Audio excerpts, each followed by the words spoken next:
Hello friends, আলুর chop তো সবাই খেয়েছো, কিন্তু লাউ পাতার চপ কি লাউ না, লাউ পাতা। প্রথম দেখায় একদম ভদ্র সবুজ শালীন মোড়ক পড়ে আছে, যেন বলছে আমি খুব হেলদি।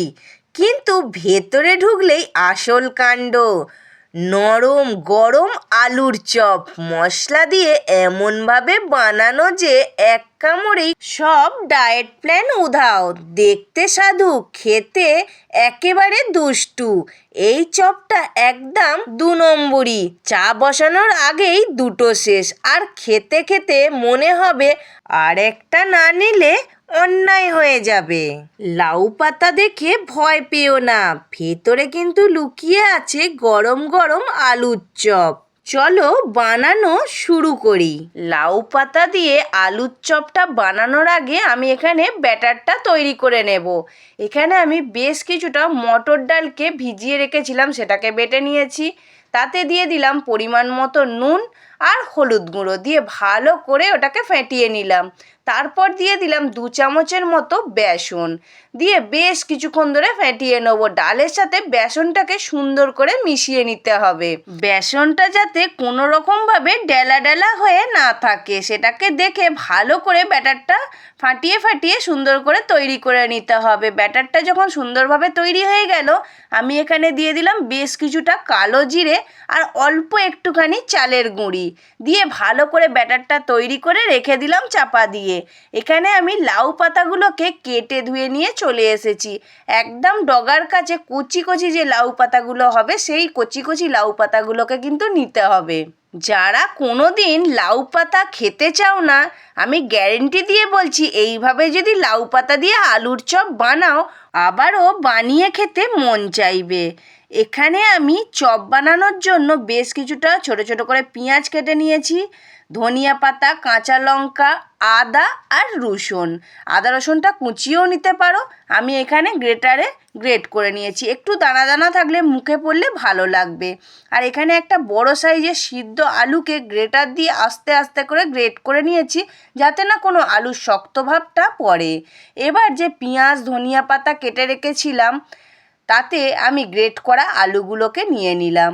নিয়ে এবার সব রকম এক এক করে মশলাগুলো দিয়ে দেব। দিয়ে দিলাম পরিমাণ মতো লঙ্কা গুঁড়ো, অল্প একটুখানি হলুদ গুঁড়ো আর পরিমাণ মতো নুন।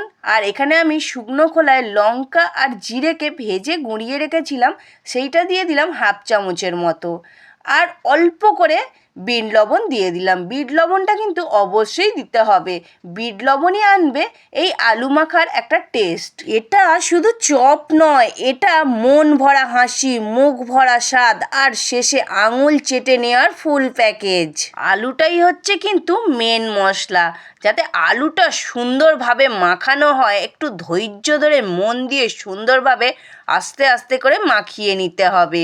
আমার এখানে আলুটা সুন্দর করে মাখানো হয়ে গেছে। এবার আমি বেশ কিছুটা আলু হাত দিয়ে একটু কেটে নিলাম, নিয়ে একটা লাউ পাতা নিয়ে নিলাম, নিয়ে লাউ পাতাটা পেতে দিলাম, তার উপরে দিয়ে দিলাম আলুটা, দিয়ে আস্তে আস্তে করে খুব সুন্দর করে ধৈর্য ধরে আমি যেভাবে মুড়ছি, এইভাবে কিন্তু মুড়ে নেবেন। তাহলেই লাউ পাতা দিয়ে আলুর চপটা দুর্দান্ত খেতে হবে। এইবার দেখো, আলুর চপটা লাউ পাতার কম্বল পেয়ে একদম আরাম করে শুয়ে পড়ল। মোড়া শেষ, এখন শুধু তেলে নাবলেই বুঝবে কেন সবাই বলে এটা আলুর চপের ভিআইপি ভার্সন। আমি এখানে একটা কড়াই বসিয়ে দিয়েছি, আর তাতে দিয়ে দিলাম পরিমাণ মতো সাদা তেল। সাদা তেলটা যেই গরম হয়ে গেল, আমি লাউ পাতায় মোড়া যে আলুর চপটা রেডি করে রেখেছিলাম, সেটাকে এক এক করে নিয়ে এইভাবে আমি ডালের ব্যাটারটায় চোবালাম, মানে ডাল আর বেসনের ব্যাটারটায় চুবিয়ে চুবিয়ে আস্তে আস্তে করে এক এক করে এইভাবে তেলেতে ছেড়ে দিলাম। এবার গ্যাসের ফ্লেমটা রাখবো কিন্তু হাই টু মিডিয়াম, দিয়ে আস্তে আস্তে করে ভাজতে হবে। দেখো বন্ধুরা, কতটা সুন্দর হয়েছে দেখতে, আর আস্তে আস্তে করে ভাজলে কিন্তু খুব মজমজে হবে, আর সেরকম টেস্টিও খেতে হবে।